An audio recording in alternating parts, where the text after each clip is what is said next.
Assalamualaikum warahmatullahi wabarakatuh. Selamat pagi. Waalaikumsalam warahmatullahi wabarakatuh. Oke, Selamat pagi, Pak. pagi. Jadi kita mulai saja ya sambil menunggu yang lain. Mudah-mudahan segera bisa bergabung. Saya lihat dari sisi jumlah masih ada yang belum absen begitu ya. Yang di meeting ini malah lebih sedikit daripada yang absen. Mohon bisa segera bergabung begitu ya. Jadi supaya nanti kalau ada hal-hal penting yang mungkin saya sampaikan di pagi hari ini bisa dipahami begitu.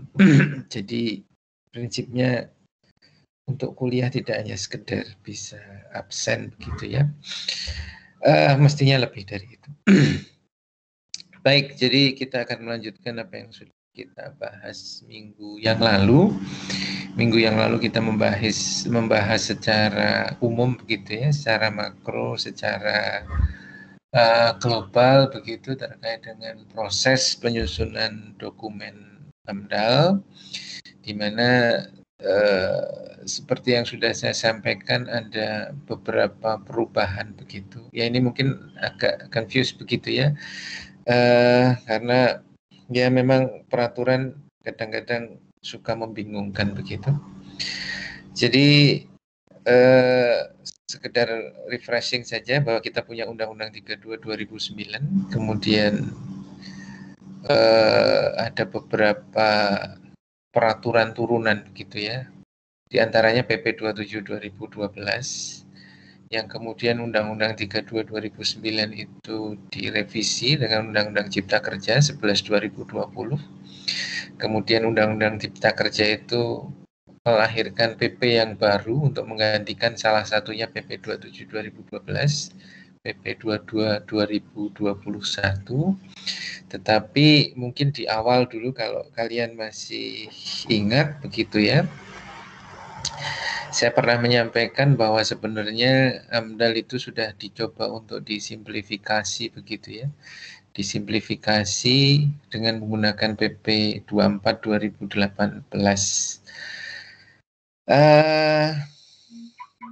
PP 24 2018 ini kemudian sempat berjalan bersama-sama begitu dengan PP 27 2012. Pada dasarnya AMDAL ini ada dua versi begitu ya. Versi yang OSS, Online Single Submission, dengan versi yang non-OSS yang masih menggunakan PP 27 2012 begitu pada saat itu. Pada dasarnya OSS itu lebih diperuntukkan bagi kegiatan private begitu ya, privat, kegiatan untuk swasta begitu ya secara umum. Sedangkan versi yang PP 27 2012 itu lebih diperuntukkan bagi kegiatan-kegiatan yang dilakukan oleh pemerintah gitu ya. Jadi ada dua versi, dua sistematika yang berbeda, dua proses yang berbeda yang berjalan bersamaan begitu ya. Nah, kemudian kita kembali kepada Undang-Undang Cipta Kerja yang merevisi beberapa hal terkait dengan Undang-Undang 32 2009 khususnya tentang penyusunan dokumen lingkungan yang kemudian melahirkan PP 22 tahun 2021 yang mengganti PP 27 2012. Bayangan saya pada saat PP 22 2021 itu tentang penyelenggaraan perlindungan dan pengelolaan lingkungan hidup ya, itu diundangkan, maka bayangan saya bahwa AMDAL itu kembali menjadi hanya satu versi begitu ya, baik yang digunakan untuk pemerintah maupun yang digunakan untuk sektor swasta begitu ya, sektor private. Tetapi kalau saya sudah share ya PP 22 2021, kalau kalian nanti melihat begitu ya di ketentuan penutup itu biasanya menyebutkan peraturan-peraturan perundang-undangan yang dicabut, yang digantikan dengan PP yang baru tersebut. Dalam hal ini adalah PP 22 2021. Tetapi ternyata bahwa yang dicabut terkait dengan AMDAL dan dokumen lingkungan yang lain begitu ya. Hanya PP 27 2012 begitu. Sehingga praktis PP 24 2018 begitu yang terkait dengan penyusunan dokumen AMDAL versi swasta yang tadi saya sampaikan disimplifikasi itu masih tidak dicabut. Jadi tidak dinyatakan secara eksplisit bahwa PP tersebut dicabut dan dinyatakan tidak berlaku. Dengan demikian bahwa bisa kita simpulkan bahwa PP 24 2018 itu sampai sekarang masih berlaku begitu ya. Jadi karena belum ada PP pengganti dan belum dinyatakan secara eksplisit bahwa PP tersebut tercabut atau dicabut begitu ya, maka PP 24 2018 itu masih dinyatakan berlaku. Artinya bahwa sekarang ini secara praktis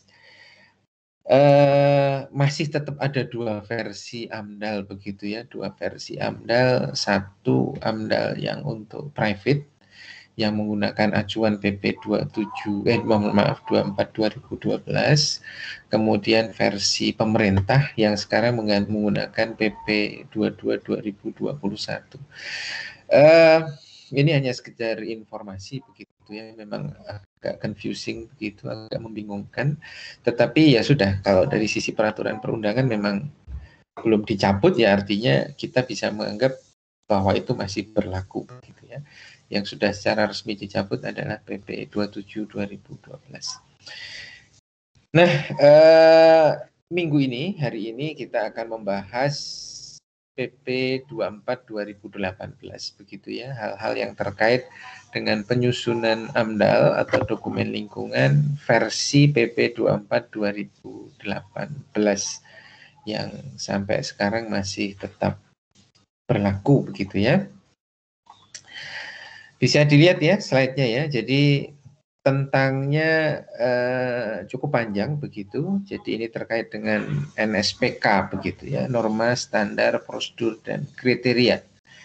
Implementasi dari peraturan pemerintah nomor 24 tahun 2018 tentang pelayanan perizinan berusaha terintegrasi secara elektronik. Tentang biasanya yang terkenal itu tentang OSS begitulah, online single submission. Jadi pada saat itu memang pemerintah kita berusaha untuk mereformasi begitu ya sistem perizinan yang berlaku di kita, semua perizinan termasuk perizinan lingkungan begitu ya, perizinan lingkungan yang kemudian terbitlah PP 24 2018 yang juga di dalamnya merubah tata cara penyusunan AMDAL, tetapi sekali lagi difokuskan pada kegiatan-kegiatan yang berada pada sektor swasta begitu ya, sektor private. Harapannya sih semangatnya dengan PP ini investasi yang dilakukan di negara kita menjadi lebih mudah, menjadi lebih praktis, menjadi lebih cepat, khususnya tentu saja terkait dengan perizinan lingkungan pada saat itu ya, perizinan lingkungan. Nanti akan saya tunjukkan, nanti ada hal-hal apa yang cukup membingungkan begitu, tetapi jangan khawatir, Anda tidak harus memahami 100% begitu ya, karena memang perlu waktu yang cukup banyak begitu untuk mempelajari dua peraturan perundangan yang terkait dengan AMDAL. Baik, jadi PP 24 2018 tentang pelayanan perizinan berusaha terintegrasi secara elektronik begitu ya. Nah, ada turunan. Jadi ini sebenarnya PP ini mengatur banyak hal begitu ya. Salah satunya adalah tentang perizinan lingkungan begitu. saya langsung fokus saja kepada hal-hal yang terkait dengan AMDAL. Tentu saja bahwa seperti biasa untuk kalian pahami bahwa setiap peraturan perundangan itu selalu punya anak cucu begitu ya. Undang-undang punya PP, PP punya Permen LHK, nanti Permen LH, Permen bisa dari siapapun tergantung dari sektor apa yang diatur begitu ya. Kalau ini ya khusus karena sektor lingkungan hidup sehingga cucunya itu dari Undang-Undang 32 2009 adalah Permen LHK. Dan juga nanti ada Kepmen, mungkin nanti sampai kepada Perda, Pergub, dan lain sebagainya. Tentu saja tujuannya apa? Supaya mengoperasionalkan, mempermudah implementasi menjadi petunjuk teknis atau juknis, menjadi petunjuk pelaksanaan atau juklak begitu ya. Karena juknis, juklak itu tentu saja tidak bisa diakomodasi dalam undang-undang, bahkan PP. Sehingga perlu diterbitkan peraturan-peraturan yang lebih rendah levelnya yang digunakan untuk proses juknis dan juklak tersebut. Nah, seperti mungkin kalau PP 27 2012 pada saat itu punya Permen LH yang digunakan untuk pelaksanaannya juga. Contohnya Permen LH 16 2012 begitu ya. PP 24 2018 pun ini punya anak cucu begitu ya, punya anak lah. Anaknya itu Permen LHK P26 2018 tentang penyusunan dan penilaian serta pemeriksaan dokumen lingkungan hidup dalam pelaksanaan pelayanan perizinan terintegrasi secara elektronik. Jadi pada dasarnya ini adalah dokumen AMDAL versi OSS begitu ya. Versi yang dilakukan secara elektronik dari sisi ada di beberapa prosesnya begitu ya, di beberapa prosesnya. Dibandingkan versi yang milik pemerintah yang pada saat itu ada di PP 27 2012 itu apa namanya ada perbedaan format, perbedaan proses, dan juga tentu saja perbedaan petunjuk teknis dan petunjuk pelaksanaan. Jadi Permen LH-nya berbeda, formatnya berbeda, tata caranya berbeda, proses penilaiannya juga berbeda. Pada dasarnya ini lebih dicoba untuk disimplifikasi begitu ya. Jadi isi daripada Permen LHKP 26 2018 itu ada 4 lampiran. Jadi pedoman penyusunan kerangka acuan, kemudian pedoman penyusunan dokumen andal, pedoman pengisian formulir UKL-UPL, dan SPPL. Jadi ini yang secara khusus digunakan sebagai petunjuk pelaksanaan dan petunjuk teknis terhadap PP 24 2018. Jadi ini khusus swasta ya. Dan sekali lagi bahwa ini masih berlaku. Saya menyebutnya supaya lebih mudah kalian pahami bahwa ini lebih dominan untuk sektor private begitu ya, bahwa format ini. Nah ini, jadi ini bedanya PP 27 2012 sekali lagi ini sudah tidak berlaku begitu ya pada saat itu. Sekedar informasi saja bahwa KA antara PP yang lama dengan PP 24 itu berbeda.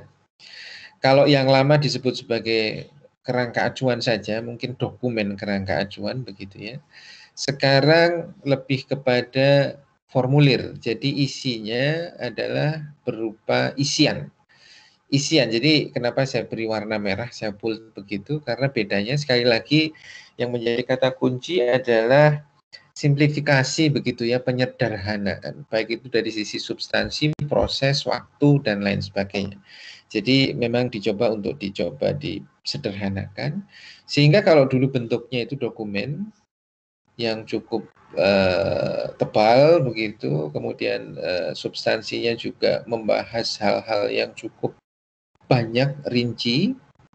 Sekarang di PP 24 kemudian turunannya di Permen LHK LHK ya, harusnya Permen LHK itu nomor P26 2018 adalah hanya berupa isian. Karena berupa isian lah kemudian nomenklaturnya berubah menjadi formulir kerangka acuan, bukan lagi dokumen kerangka acuan, tetapi formulir kerangka acuan. Tetapi pada prinsipnya sama, ini merupakan lingkup kajian andal sama ya, seperti yang kemarin saya sampaikan. Fungsinya kurang lebih masih sama sebagai proposal begitu ya, sebagai proposal, sebagai lingkup kajian, menentukan kedalaman, menentukan titik sampling, tetapi ini formatnya lebih berupa isian begitu ya, karena itu disebut sebagai formulir. Jadi sekali lagi semangatnya adalah simplifikasi begitu, penyederhanaan. Baik, jadi tujuan tujuan peraturan menteri ini agak usaha dan atau kegiatan yang masuk dalam sistem OSS. Jadi sekali lagi bahwa ada dua versi, mana yang masuk sebagai sistem OSS yang punya private. Sekali lagi OSS adalah online single submission, jadi semua izin itu dikeluarkan oleh lembaga yang disebut sebagai lembaga OSS. Jadi nanti kalian kalau mau mempelajari lebih lanjut tentang PP 24, ini nanti akan saya share begitu ya, pokok-pokok isi peraturan PP 24 2018. Memang harusnya yang dibaca ini dulu, tetapi ini akan membutuhkan waktu yang cukup panjang, sehingga nanti tolong kalian bisa baca-baca sendiri. Di hari ini saya hanya akan fokus pada hal-hal yang terkait dengan penyusunan AMDAL secara umum atau dokumen lingkungan begitu ya. Jadi sekali lagi ada kegiatan yang masuk dalam sistem OSS, nanti induknya adalah PP 24, sedangkan yang non OSS induknya adalah kalau dulu PP 27 2012, sekarang PP 22 2021. Akan saya sebut berulang-ulang begitu supaya nanti kalian lebih hafal begitu, lebih paham bahwa ada beberapa pergantian yang sekali lagi seperti cukup membingungkan, tetapi ya itulah yang terjadi memang begitu. Jadi sistem OSS itu yang privat, ada listnya.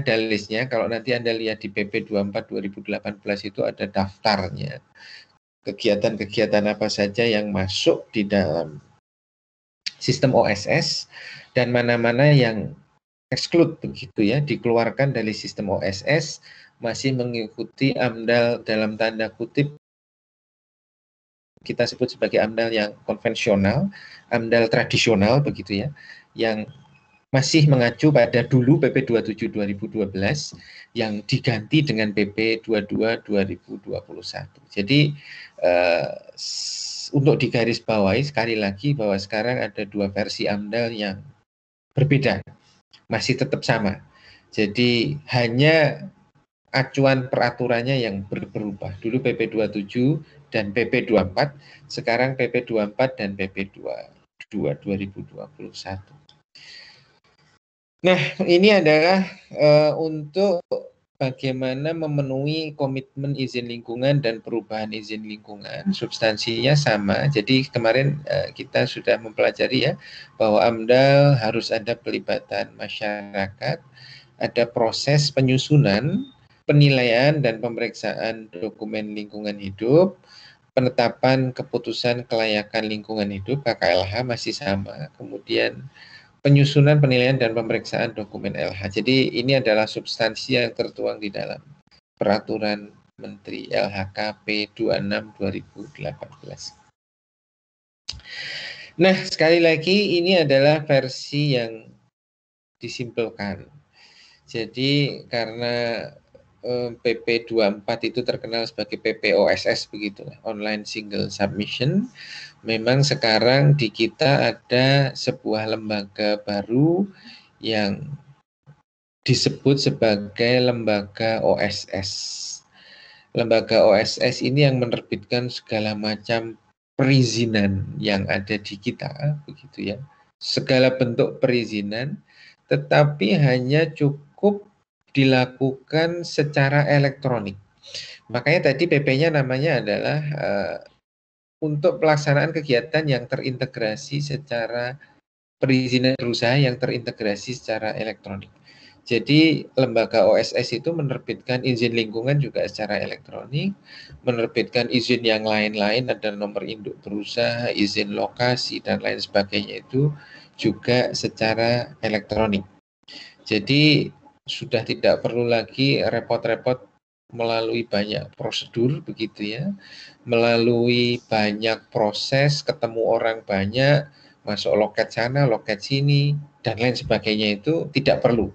Jadi lembaga OSS itu hanya cukup upload begitu ya, upload data, upload ini, upload itu yang dipersyaratkan.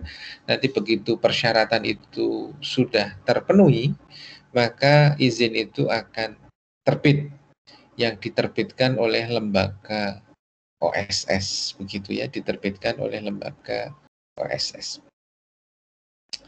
Jadi ini bedanya begitu ya. Nah, ini akan saya tunjukkan bedanya seperti apa. Jadi nanti tolong yang masih bingung bisa langsung tanya begitu, karena memang ini cukup membingungkan, saya akui begitu ya, cukup membingungkan, apalagi kalian yang baru kenal begitu ya, kalian yang baru kenal. Sehingga nanti tolong kalau ada yang bingung bisa langsung menyampaikan ke saya untuk saya coba untuk jelaskan begitu ya sampai paham. Saya akan mencoba menjelaskan pelan-pelan begitu ya. Jadi sekali lagi, kalau kalian masih ingat begitu ya, mudah-mudahan sih masih ingat karena baru minggu yang lalu saya jelaskan bahwa oke lah kita masih menggunakan nama izin lingkungan begitu ya. Bahwa izin lingkungan itu diterbitkan setelah menanggung jawab usaha dan atau kegiatan atau dulu disebut sebagai pemrakarsa begitu menyusun AMDAL begitulah. Kita ngomong AMDAL dulu lah. Menyusun AMDAL seperti AMDAL atau UKL-UPL. Menyusun AMDAL, kemudian AMDAL itu disusun dengan serangkaian proses yang minggu lalu sudah kita pahami, pelajari begitu ya. Nyusun KA, KA dinilai, kemudian menyusun AMDAL, RKL, RPL, yang contoh dokumennya pun sudah saya coba perlihatkan minggu yang lalu begitu. Kemudian setelah menyusun AMDAL baru diterbitkan, kalau memang dinyatakan layak secara lingkungan hidup, maka diterbitkanlah izin lingkungan. Masih ingat ya? Jadi proses nyusun AMDAL dulu, kemudian digunakan untuk dasar penerbitan izin lingkungan. Nah, nanti izin lingkungan itu digunakan untuk mengurus izin-izin yang lain begitu ya, mengurus izin-izin yang lain. Itu aturan yang sesuai dengan Undang-Undang 32 2009 termasuk yang turun pada PP 27 2012. Nah, di OSS berdasarkan PP 24 2018 ini izin lingkungan itu diterbitkan terlebih dahulu sebelum melakukan penyusunan dokumen AMDAL. Bingung ya? Tapi memang begitu. Jadi karena ingin dipercepat, jadi izin lingkungan itu diterbitkan oleh lembaga OSS, begitu ya, lembaga OSS sebelum, kalau di konteksnya PP 24 itu pemrakarsa disebut sebagai pelaku usaha, begitu ya. Jadi izin lingkungan itu diterbitkan terlebih dahulu sebelum pelaku usaha itu menyusun AMDAL. Begitu ya, izin lingkungan. Nah, di dalam izin lingkungan itu ada klausul bahwa pelaku usaha memiliki komitmen untuk melengkapi AMDAL. Jadi itu disebut sebagai izin lingkungan komitmen begitu ya. Jadi izin lingkungan itu hanya selembar kertas yang dikeluarkan oleh lembaga OSS begitu ya, hanya selembar kertas yang diterbitkan oleh lembaga OSS dan itu belum berlaku sepenuhnya begitu ya, belum berlaku sepenuhnya selama komitmennya belum terpenuhi. Lah bentuk komitmen itu apa? Adalah menyusun AMDAL. Jadi izin itu kenapa diterbitkan terlebih dahulu? Digunakan misalnya untuk memperoleh lahan begitu ya, untuk membeli tanah. Jadi digunakan untuk hal-hal yang memang tidak terkait dengan dampak secara langsung begitu ya, dampak secara langsung. Tetapi bahwa kemudian komitmen itu berupa penyusunan dokumen AMDAL. Dan kalau komitmen itu tidak terpenuhi, maka izin lingkungan yang sudah terbit di awal ini dinyatakan batal. Jadi sebenarnya sih sama saja begitu ya, sebenarnya sama saja. Tetapi bahwa yang penting oleh pemerintah, kira-kira memang menurut kalian tujuannya apa? Tujuan yang lebih besar begitu ya. Tujuan yang lebih besar kira-kira ada yang bisa berpendapat. Kenapa bahwa izin lingkungan itu diterbitkan terlebih dahulu kepada pelaku usaha?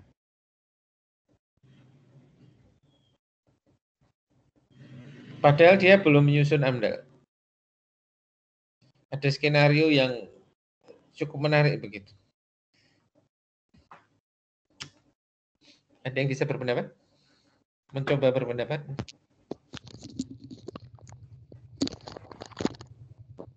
Izin menjawab, Pak. Ya, silakan. Biar lebih hidup begitu ya, jadi tidak sepi-sepi saja. Ya, saya Riyadi, Pak. Izin jawab. Riyadi ya. Oke, silakan Ya, Riyadi. supaya ini, Pak, mengenai nanti seandainya terjadi dampak lingkungan bisa kita mengatasi dan mencegahnya, Pak, apabila belum terlaksana. Izin lingkungannya udah ada, Pak. Begitu ya. Tapi kan dia belum nyusun AMDAL, Riyadi. Jadi kertas berupa izin lingkungan itu sudah ada terlebih dahulu, tanpa dia melakukan kajian, tanpa dia menyusun AMDAL, tanpa dia merumuskan saran pengelolaan dan lain sebagainya, seperti yang kita lihat minggu yang lalu ya, itu AMDAL versi konvensional atau tradisional. Buku itu tuh belum ada, tetapi pelaku usaha sudah mengantongi satu lembar yang berupa izin lingkungan begitu. Yang dulu kan jelas ya, kalau kamu nggak punya AMDAL, ya izin lingkungan nggak saya terbitkan. Jadi syarat kamu punya izin lingkungan, ya kamu harus nyusun AMDAL terlebih dahulu dengan proses yang cukup panjang begitu ya, dengan proses yang cukup panjang. Ini tidak, versi OSS itu izin lingkungan kasih dulu begitu ya. Kertas izin lingkungan itu dikasih dulu, tetapi AMDAL baru disusun kemudian sebagai bentuk komitmen. Kalau ternyata AMDAL itu tidak tersusun dalam periode waktu tertentu, maka izin lingkungan yang tadi sudah diberikan itu akan dicabut, dinyatakan tidak berlaku. Kurang lebih, kenapa? Jadi dia malah sebenarnya malah belum punya kajian, belum punya arahan pengelolaan, arahan pemantauan itu belum ada. Tetapi justru bahwa izin lingkungan itu sama pemerintah melalui lembaga OSS, pemrakarsa yang ngisi-ngisi online begitu ya, kemudian terbitlah izin lingkungan, dicetak. Jadi langsung, makanya integrasi secara elektronik itu memang izinnya cepat sekali. Kalau dalam satu hari ini bisa memenuhi syarat, NPWP, akte perusahaan, nomor induk perusahaan, langsung terbit izin lingkungan melalui lembaga OSS. Tetapi dia belum punya AMDAL begitu. Gitu. Kira-kira kenapa? Ada yang menjawab lagi? Izin menjawab, Pak. Iya. Ini saya Izul Haq. Silakan Izul. Mungkin menurut saya itu untuk mengundang investor begitu, Pak, biar ingin investasi membuat usaha seperti itu. Gitu ya Izul. Iya, karena mempermudah tadi seperti membuka lahan gitu kan, jadi lebih cepat untuk membangun usahanya. Iya. Ya, betul. Bahwa Izulak 99% sudah betul begitu ya. apa yang Anda sampaikan, yang kamu sampaikan. Jadi memang tujuannya begitu. Ini sekedar informasi saja ya. Saya pernah menyusun dokumen AMDAL di sebuah provinsi. Mungkin saya pernah cerita atau belum ya, terkait dengan pengolahan limbah B3. Pengolahan limbah B3 itu kan AMDAL-nya ditangani oleh Kementerian Lingkungan Hidup Pusat. Jadi langsung dinilai oleh Kementerian Lingkungan Hidup. Proses penyusunan AMDAL yang kami lakukan pada saat itu sampai berjalan 4 tahun begitu ya. Anda bayangkan nyusun AMDAL berjalan sampai 4 tahun begitu ya, dalam waktu yang cukup lama begitu ya. Investor awal itu dari Korea begitu. Kemudian dengan berjalannya proses AMDAL yang cukup lama itu, pada akhirnya investor itu lari gitu ya, nggak jadi berinvestasi di Indonesia. Padahal pengolahan limbah B3 itu kan cukup penting begitu ya, strategis di kita itu cukup penting dan kita butuhkan. Tetapi karena prosesnya memang begitu, cukup lama dan ribet begitu ya, kalau mau jujur. Karena satu dan lain hal yang membuat akhirnya AMDAL itu berproses dalam waktu yang cukup panjang dan cukup lama. Sehingga menyebabkan investor itu lari begitu ya. Akhirnya dia tidak berinvestasi di kita karena menganggap bahwa itu sebuah kekonyolan begitu ya, ngurus izin saja memerlukan waktu sepanjang itu. Dan saya kira bahwa kasus seperti itu tidak hanya terjadi di proses itu saja, tetapi banyak sekali kasus-kasus yang kurang lebih sama yang membuat investasi itu menjadi tidak berjalan lancar begitu. Salah satunya karena proses perizinan yang panjang. Nah, itu contoh ekstrim yang betul-betul saya lalui begitu ya, saya lakukan begitu ya, dan cukup panjang. Nah, pemerintah tidak ingin bahwa kejadian-kejadian seperti itu terulang begitu ya, tidak ingin bahwa investor-investor yang tadinya berminat untuk masuk ke kita itu menjadi mundur atau hilang gitu ya. Ya, kita bisa pahami bahwa investasi saat ini mau tidak mau, suka tidak suka memang kita butuhkan untuk pertumbuhan ekonomi, tentu saja peningkatan lapangan pekerjaan yang cukup banyak dan lain sebagainya. Itu penting begitu ya, itu penting. Sehingga pemerintah tidak ingin kehilangan itu. Supaya itu tidak terulang, maka tadilah terbitlah PP 24 2018 di mana izin itu dicoba untuk disimplifikasi begitu ya. Tadi seperti yang saya sampaikan, dicoba untuk disederhanakan sehingga investasi di Indonesia itu menjadi lebih mudah, lebih gampang, lebih cepat. Harapannya bahwa investor yang masuk menjadi lebih banyak. Kalau investasi masuk menjadi lebih banyak, tentu saja peningkatan negara dari pajak, dari dan lain sebagainya. Yang penting lagi adalah tenaga kerja menjadi lebih banyak terserap begitu. Nah, itu contoh betul bahwa yang disampaikan Izul Haq bahwa izin lingkungan itu dikasih dulu begitu kan, supaya investor itu senang. Wah, saya sudah dapat nih izin lingkungan begitu ya. Senang kan dari sisi psikologis itu bahwa oke, saya sudah dapat izin lingkungan, saya mau menanamkan modal di sini. Salah satunya beli lahan dulu dan lain sebagainya begitu ya. Kalau dia sudah beli lahan artinya bahwa dia sudah mengeluarkan dalam tanda kutip uang di Indonesia. Sehingga dia tidak mau kalau nanti uang yang sudah dia keluarkan untuk beli lahan itu jadi tidak berfungsi apa-apa. Jadi mau tidak mau dia sudah terikat begitu ya. Bahwa begitu dia mengajukan izin dalam 1 hari izin lingkungan itu sudah terbit, maka secara psikologis bahwa saya sudah berinvestasi di Indonesia, nanti mungkin minggu depannya, bulan depannya dia sudah beli lahan macam-macam dan lain sebagainya, siap-siap dan lain sebagainya, sehingga dia sudah terikat. Beda dengan yang tadi saya sampaikan ya, dia belum punya izin apa-apa nih. Belum punya mengantongi selembar izin yang bisa menjamin bahwa saya bisa berinvestasi di sini.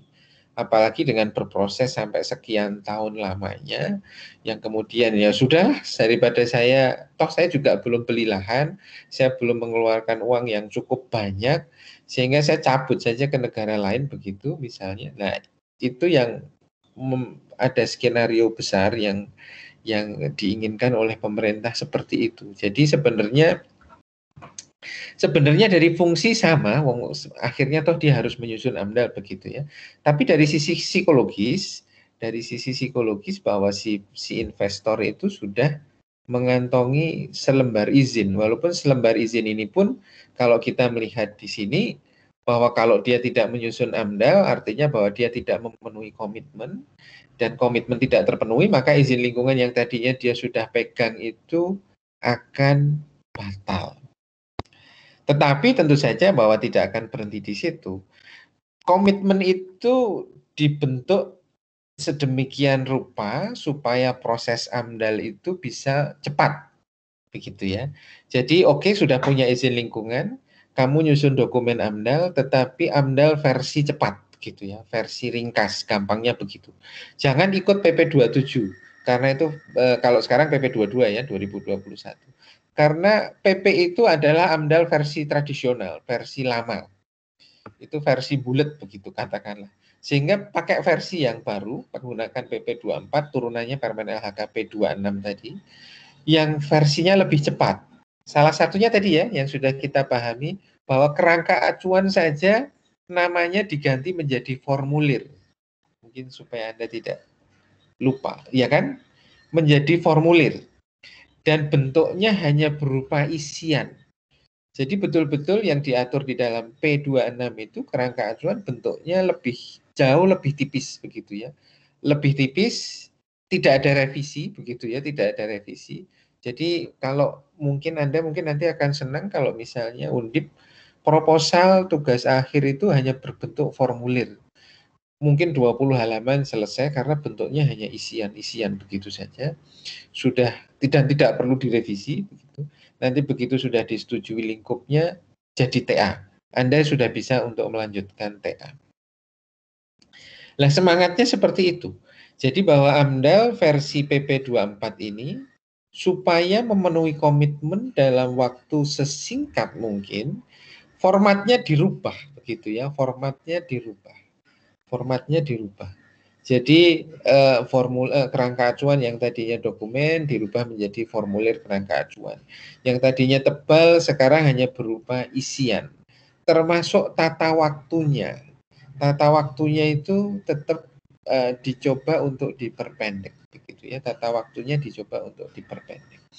Jadi sekarang kalau begitu izin lingkungan by komitmen itu diterbitkan oleh lembaga OSS, maka pemrakarsa harus berlomba-lomba untuk menyusun supaya tidak melampaui batas. Karena OSS itu seperti kalian ya, bahwa TA itu punya time frame begitu, punya rangka waktu, punya tata waktu yang kalau Anda lewat tata waktu itu Anda harus bisa dalam tanda kutip batal lah kan, sampai akhir Anda ada perpanjangan, nanti begitu perpanjangan tidak tercapai maka Anda harus mengajukan judul baru, pembimbing baru dan lain sebagainya. Jadi OSS itu kurang lebih sama seperti itu, bahwa ada time frame-nya, ada tata waktunya, ada kerangka waktunya begitu, dan kalau kerangka waktu itu terlampaui maka dianggap tidak bisa memenuhi komitmen. Maka secara otomatis nanti OSS itu akan membatalkan izin lingkungan. Jadi secara elektronik itu akan terbatal begitu. Akan batal, izin lingkungan itu akan batal. Nah, yang menarik bahwa kalau yang konvensional, mungkin ini saya sampaikan di awal biar menarik begitu ya, bahwa yang izin lingkungan yang konvensional, yang tradisional begitu, yang menggunakan PP 22 2021, dulu PP 27 2012, itu kan izin lingkungannya harus, kalau misalnya kewenangannya pusat harus ditandatangani menteri. Kalau kewenangannya provinsi harus ditandatangani oleh gubernur. Kalau kewenangannya bupati, wali kota ditandatangani oleh bupati atau wali kota. Nah itu dari sisi praktis memerlukan waktu juga, begitu kan, menterinya keluar negeri, menterinya umroh, menterinya haji, gubernurnya lagi mau kampanye dan lain sebagainya, nggak sempat teken, jadi prosesnya panjang. Nanti belum di biro hukum dan lain sebagainya menyusun kalimat izin lingkungan, itu prosesnya panjang. Itu yang membuat waktu lama. Nah bedanya dengan OSS ini, izin lingkungan itu kan sudah nggak pakai tanda tangan, karena apa namanya, hanya diterbitkan oleh lembaga OSS. Izin lingkungan itu nggak perlu pakai tanda tangan, nggak ditandatangani siapapun karena diterbitkan oleh lembaga OSS. Jadi bentuknya nanti akan saya coba tunjukkan. Bentuknya hanya selembar kertas begitu ya, nggak ada tanda tangan pejabat siapapun yang ada di situ dan bisa terbit dalam 1 hari. Nah begitu si pelaku usaha itu sudah menyusun AMDAL, selesai begitu ya, dalam tata waktu yang sesuai begitu ya, tata waktu yang sesuai, menyusun AMDAL, maka hanya perlu diterbitkan rekomendasi begitu ya, rekomendasi kelayakan lingkungan hidup, dan siapa yang menerbitkan hanya kepala, dalam tanda kutip ya, hanya kepala dinas lingkungan hidup begitu ya. Kalau provinsi ya nggak perlu sampai gubernur, tetapi hanya cukup rekomendasi yang ditandatangani oleh apa namanya, kepala dinas, misalnya di Jawa Tengah ya, kepala dinas lingkungan hidup dan kehutanan Provinsi Jawa Timur. Jadi DLHK Provinsi Jawa Tengah. Anda tentu saja bisa membayangkan tanda tangan seorang kepala dinas dengan tanda tangan seorang gubernur, prosesnya jauh lebih panjang seorang gubernur, tentu saja ya. Itu logis lah, tidak perlu perlu pemahaman yang kompleks, tetapi ya memang kepala dinas tentu saja lebih mudah menandatangani, lebih cepat, lebih gampang dibandingkan menunggu tanda tangannya seorang gubernur begitu ya. Tanda tangannya Pak Badrus tentu saja akan lebih mudah kita dapatkan daripada menunggu tanda tangannya Pak Rektor misalnya. Ya itulah analoginya seperti itu. Jadi memang hanya sekarang di OSS itu rekomendasi kelayakan lingkungan hidup itu hanya ditandatangani oleh kepala dinas. Lah berdasarkan rekomendasi kelayakan yang ditandatangani kepala dinas itu, melalui lembaga OSS digunakan untuk mengaktifkan izin lingkungan yang sudah terbit terlebih dahulu. Jadi bisa dipahami ya. Jadi gampangnya begini. Pelaku usaha minta izin lingkungan. Pak, saya mau bikin pabrik sandal begitu ya di Semarang. Dia mengajukan ke lembaga OSS bahwa saya mau bikin pabrik sandal, speknya seperti ini dan lain sebagainya. Maka lembaga OSS itu akan menerbitkan izin lingkungan pada hari itu juga. Bisa di-print gitu ya. Yang disebut sebagai izin lingkungan by commitment begitu, berdasarkan komitmen. Dan tentu saja pelaku usaha itu memiliki komitmen untuk menyusun dokumen AMDAL dalam kurun waktu tertentu. Nah, pada saat itu juga maka pelaku usaha menyusun dokumen AMDAL dalam waktu tertentu dengan cara yang lebih singkat dibandingkan yang konvensional. Maka setelah prosesnya selesai, terbitlah rekomendasi kelayakan lingkungan hidup oleh Kepala Dinas Lingkungan Hidup Kota Semarang misalnya, karena tadi pabrik sandalnya ada di Kota Semarang. Berdasarkan rekomendasi itulah kemudian si pelaku usaha bisa upload ke lembaga OSS. Ini loh, saya sudah memenuhi komitmen saya dengan menyusun AMDAL dan sudah mendapatkan rekomendasi kelayakan lingkungan hidup dari Dinas Lingkungan Hidup Kota Semarang, maka izin lingkungan itu sudah otomatis langsung berlaku secara efektif. Gampang ya.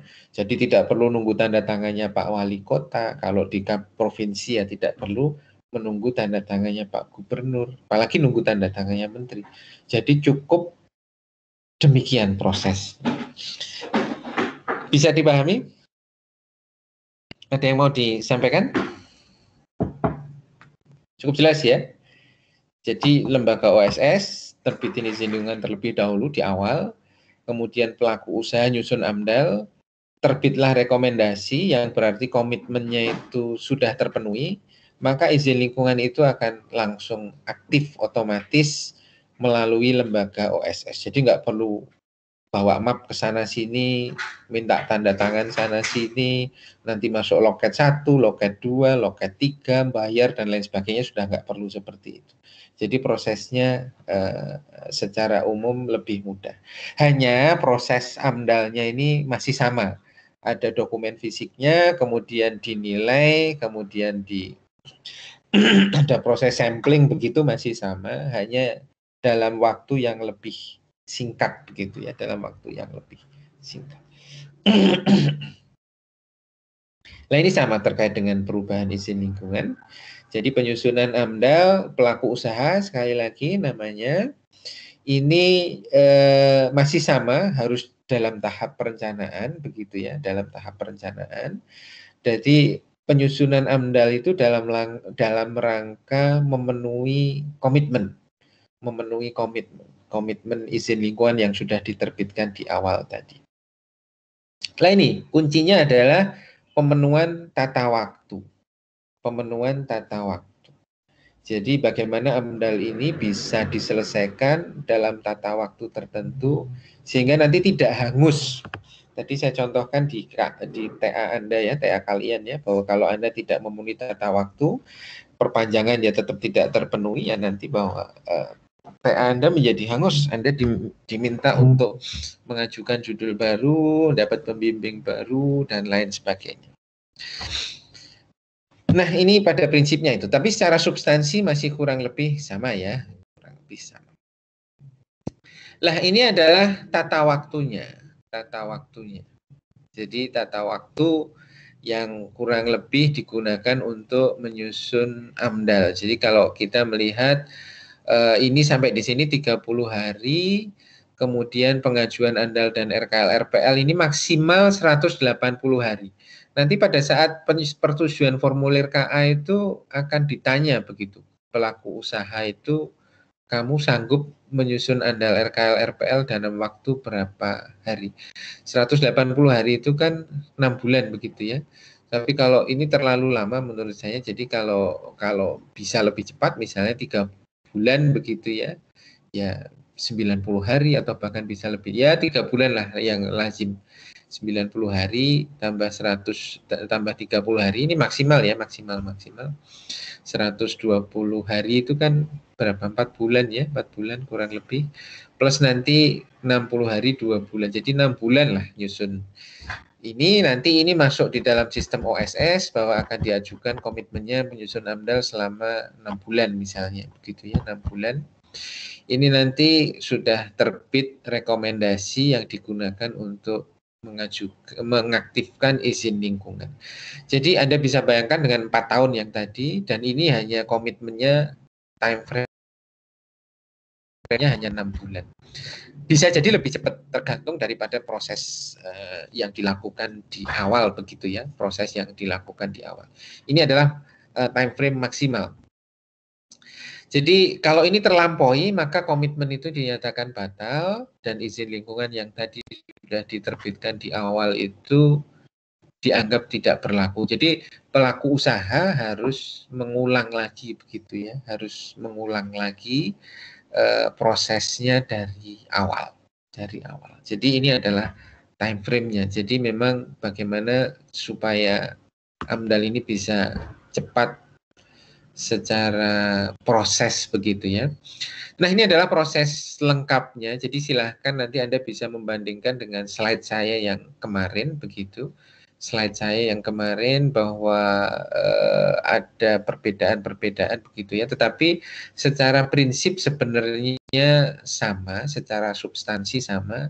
Hanya formulir KA itu yang cepat, yang agak signifikan cepatnya itu bahwa KA sekarang hanya berupa isian dan tidak perlu ada perbaikan begitu ya, tidak perlu ada revisi. Jadi begitu kerangka acuan itu dinilai, maka terbitlah berita acara. Berita acara itu yang juga menjadi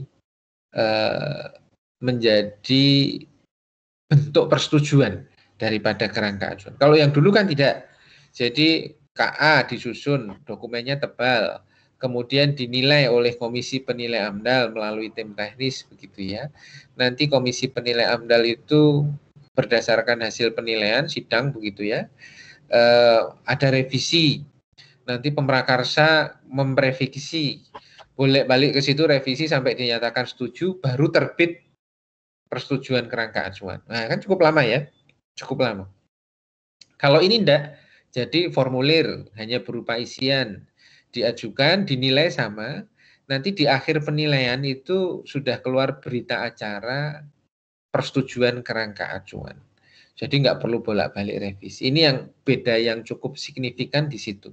Pada saat menyusun kerangka acuan dalam bentuk formulir dibandingkan kerangka acuan dalam bentuk dokumen.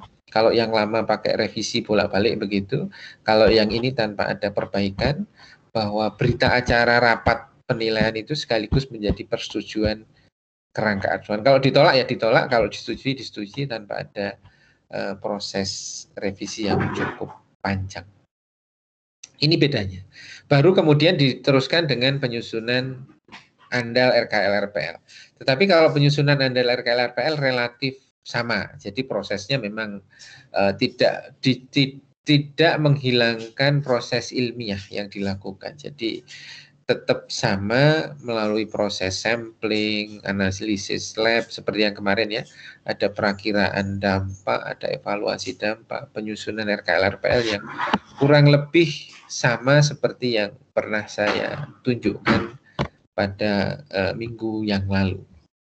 Nah ini prosesnya bagaimana dia berjalan dimulai dari kerangka acuan 5 hari kerja, kalau yang lama 10 hari kerja, sekarang 5 hari kerja. Jadi memang dicoba untuk diperpendek begitu ya, perpendek. Formulir kerangka acuan, pemeriksaan formulir kerangka acuan 10 hari. Dan ini sekali lagi yang saya sampaikan ya, ada berita acara, kesepakatan formulir kerangka acuan. Jadi saat itu sudah langsung disepakati metode yang dipakai apa, kemudian dampak penting hipotetiknya seperti apa yang digunakan, termasuk kesepakatan komitmen waktu penyelesaian studi. Jadi tadi kan awalnya 180 hari maksimal. Nanti kalau Pak saya berani 20 hari selesai, ya sudah, berarti itu dalam bentuk komitmen. Nanti itu akan dimasukkan dalam OSS begitu ya, bahwa komitmennya 20 hari plus nanti penilaian 60 hari, sehingga nanti tata waktunya bisa menjadi lebih cepat. Gitu. Jadi kurang lebih seperti itu. Jadi sebenarnya di KA inilah proses menjadi lebih cepat. Nah ini sama, proses penyusunan andal itu masih sama. Jadi masih merupakan kajian secara rinci, secara mendalam begitu ya, terkait dengan dampak-dampak yang dihasilkan. Substansinya seperti ini, begitu ya, substansinya seperti ini, RKL, RPL juga substansinya seperti ini. Jadi kurang lebih masih sama. Nah ini proses penyusunan dan penilaian dokumen AMDAL. Nah ini sekali lagi hanya rekomendasi, walaupun di sini dituliskan Menteri Gubernur Bupati Wali Kota, tetapi ini kemudian dilimpahkan kepada kepala dinas begitu ya. Kepala dinas yang kemudian digunakan untuk mengaktifkan izin lingkungan begitu, izin lingkungan. Jadi memang tidak terlalu lama seperti AMDAL konvensional gitu ya, AMDAL konvensional. Jadi prosesnya seperti itu. Ini sama untuk yang UKL UPL pada dasarnya prosesnya sama, hanya dalam skala yang lebih kecil. Jadi izin lingkungan juga sama, diterbitkan terlebih dahulu, kemudian melengkapi UKL UPL dan seterusnya. Nanti bisa dipelajari begitu ya. Jadi kurang lebih sama. Baik, ada pertanyaan sampai sejauh ini?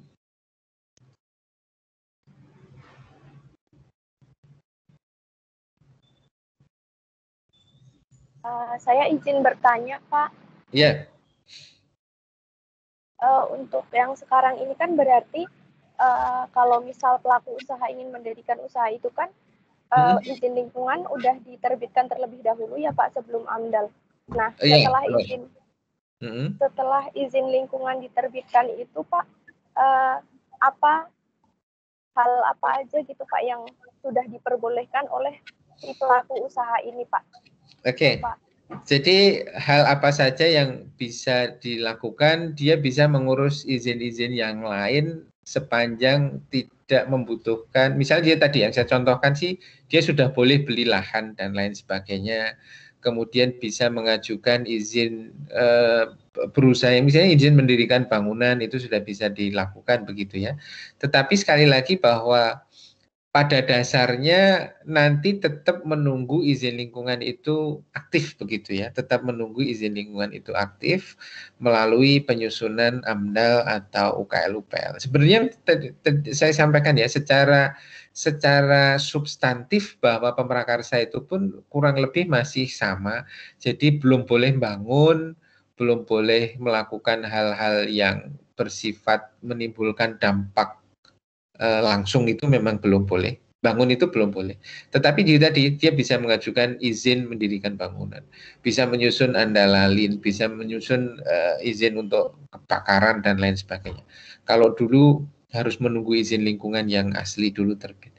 Jadi tetapi itu tadi sebenarnya menurut saya skenario makronya adalah bahwa ini digunakan untuk mengikat pelaku usaha supaya dia nggak lari begitu ya, supaya dia nggak lari, diberi iming-iming izin lingkungan. Itu menurut saya itu yang lebih utama, karena dari sisi praktis pun sebenarnya bahwa si pelaku usaha itu belum banyak melakukan misalnya bangun dulu begitu, tetap belum boleh sih, tetap belum boleh. Jadi hanya boleh melakukan kegiatan-kegiatan yang tidak mensyaratkan AMDAL begitu ya, tidak mensyaratkan AMDAL atau UKL-UPL. Jadi begitu ya Fitria ya. Bisa terjawab atau masih bingung? Ya baik Pak, makasih ya Pak. Ya, sama-sama. Ada lagi?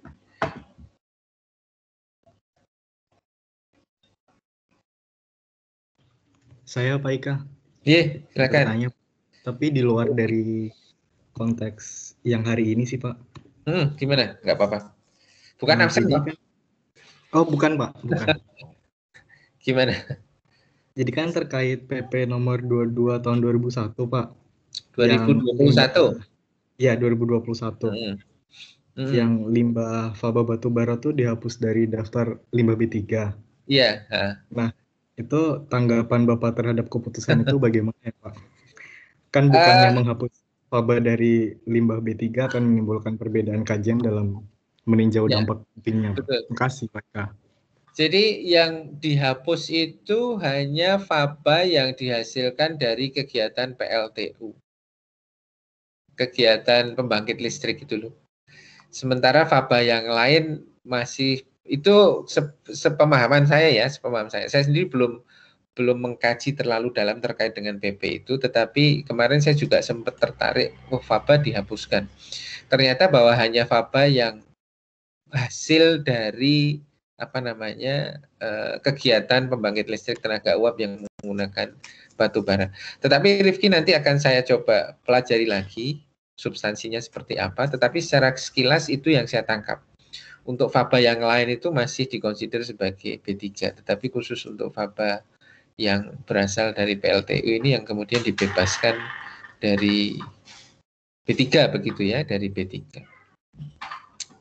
Jadi itu termasuk juga kan SBE ya, SBE yang dihasilkan dari kegiatan sawit yang dulunya juga dikonsider sebagai B3, sekarang sudah dikeluarkan dari list limbah B3 karena SBE itu bleaching earth itu ya, bleaching earth itu bisa digunakan untuk berbagai macam fungsi yang lain, misalnya digunakan untuk bahan bangunan, jadi paving block, jadi campuran aspal, dan lain sebagainya.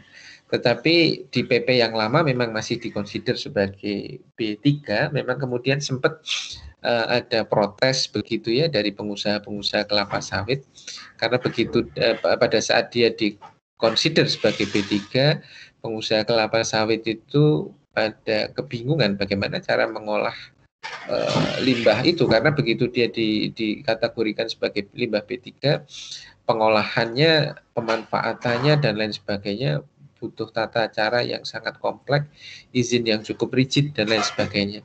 Padahal secara praktis sebenarnya dia bisa dimanfaatkan untuk banyak sekali. Di Malaysia misalnya sendiri sudah tidak dikonsider sebagai B3, bisa digunakan untuk pupuk, sebagai paving block, sebagai bahan bangunan yang lain. Tetapi karena di kita jadi B3 itu kan jadi pupuk jelas nggak boleh sembarangan, harus diuji TCLP dulu dan lain sebagainya. Kemudian paving block juga begitu, ada uji TCLP untuk menentukan tingkat kebahayaannya masih sejauh apa. Tetapi sekarang kan sudah dikeluarkan begitu ya dari limbah B3. Ya diharapkan memang nantinya satu tidak terlalu membebani pengusaha kelapa sawit, yang kedua bahwa secara manfaat sebenarnya dia memang masih memiliki manfaat yang cukup banyak begitu ya. Karena kalau begitu di limbah B3 kan itu akan sangat sulit dimanfaatkan. Begitu ya Rifki ya. Nanti saya coba pelajari lagi terkait dengan faba, tetapi sejauh pemahaman saya faba yang dikeluarkan dari B3 itu faba yang dari PLTU begitu ya. Karena proses PLTU itu kan sudah menggunakan teknologi standar yang bisa menjamin bahwa kandungan B3 dalam bahan B3, bahan berbahaya dan beracun dalam batu bara itu sudah hilang. Sedangkan kalau masih digunakan misalnya di industri keramik misalnya, keramik itu ada di Semarang yang masih menggunakan batu bara sebagai bahan bakar untuk membakar keramiknya. Itu kan temperaturnya dari sisi proses yang digunakan tidak sebagus yang dilakukan di PLTU. Sehingga bahwa fabanya bisa jadi masih mengandung bahan berbahaya dan beracun begitu ya, fly ash bottom ash-nya. Karena itu tadi prosesnya yang masih tidak sempurna. Sedangkan di PLTU itu masih sudah dianggap dari sisi suhunya, dari sisi prosesnya memang sudah cukup dianggap cukup mampu menghilangkan kebahayaannya begitu ya, sehingga kenapa kemudian itu di-exclude. Tapi nanti coba saya akan pelajari lagi begitu, Rifki. Gitu ya Rifki ya, mudah-mudahan sementara bisa terjawab begitu, sambil saya punya PR untuk nanti terkait dengan faba yang seperti apa yang masih B3 begitu. Baik Kak, terima kasih Pak. Sama-sama. Ada lagi?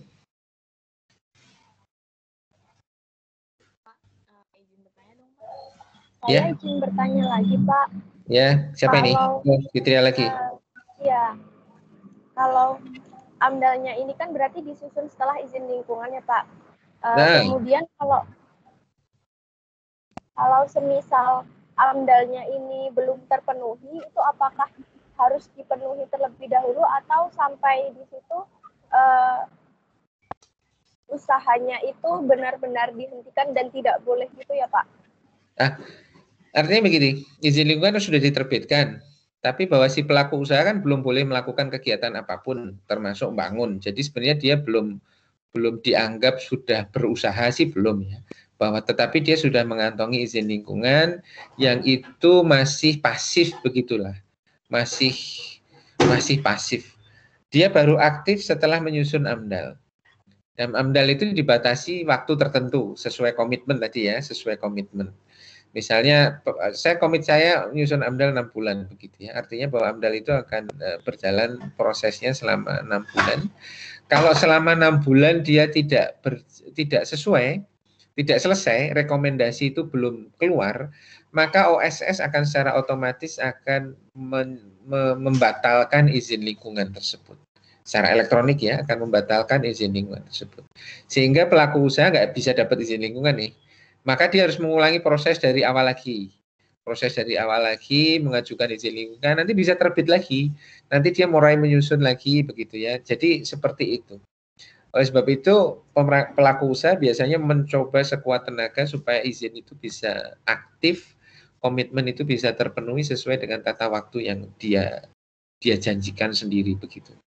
Jadi memang memang artinya bahwa bola itu sekarang lebih banyak ada di pelaku usaha.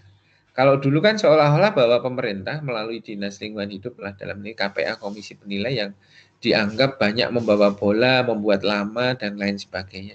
Tetapi sekarang lebih banyak ada di pelaku usaha. Kamu mau komitmen seberapa lama dan seberapa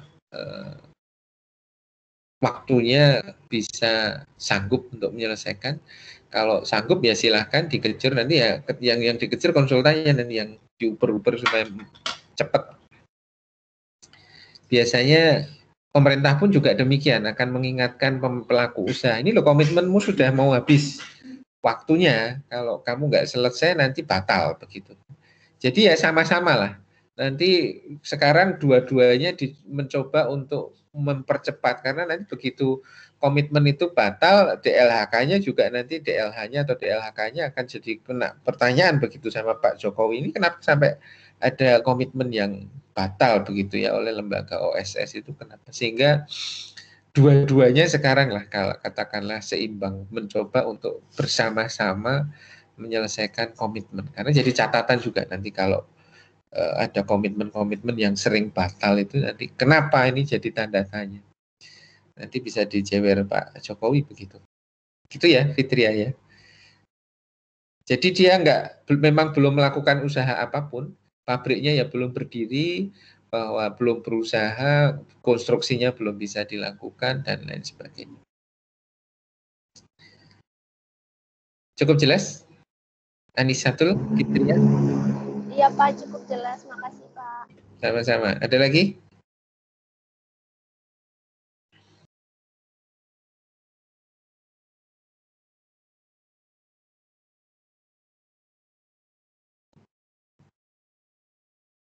Tidak ada? Baik, kalau tidak ada, kita akhiri pertemuan kita. Saya janji memberi tugas ya sebenarnya. Oke lah, nanti saya berikan tugas begitu. Sekali lagi untuk memenuhi yang 3 SKS begitu ya. Kita akhiri pada pagi hari ini. Mungkin ada yang belum bisa absen.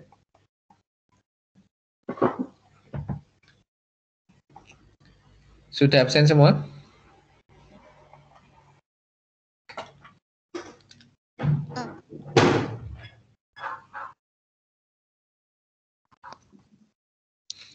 Fitri Valino ada? Ya. Siapa ini? Diva ada? Tidak ada ya? Dwipa Galuh? Hadir Pak. Dwipa ada? Mana Dwipa? Hadir Pak. Kok wajahnya masih... Oh,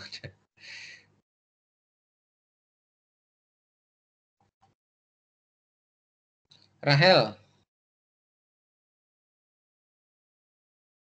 Rahel ada Rahel? Hadir Pak.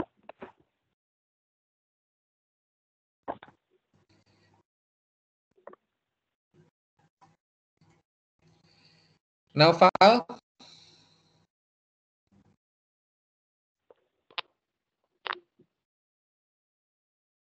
Naufal ada Naufal? Nggak ada ya? Dista? Dista? Tidak ada.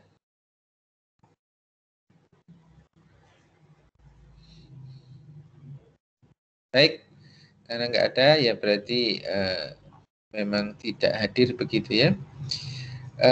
Mungkin nanti kalau saya melihat di sini sih ya, currently in this meeting 37 dengan saya, berarti 36 ya, kalian sebenarnya hanya 36, di sini hadir 42, berarti ada 6 yang tidak hadir tetapi absen begitu.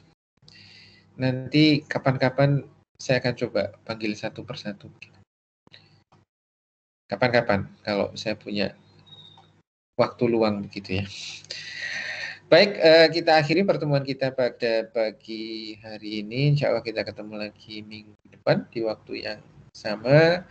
Terima kasih. Assalamualaikum warahmatullahi wabarakatuh. Waalaikumsalam. Terima kasih, Pak. Terima kasih, Pak. Sama-sama. Terima kasih, Pak Ika. Yuk, sama-sama.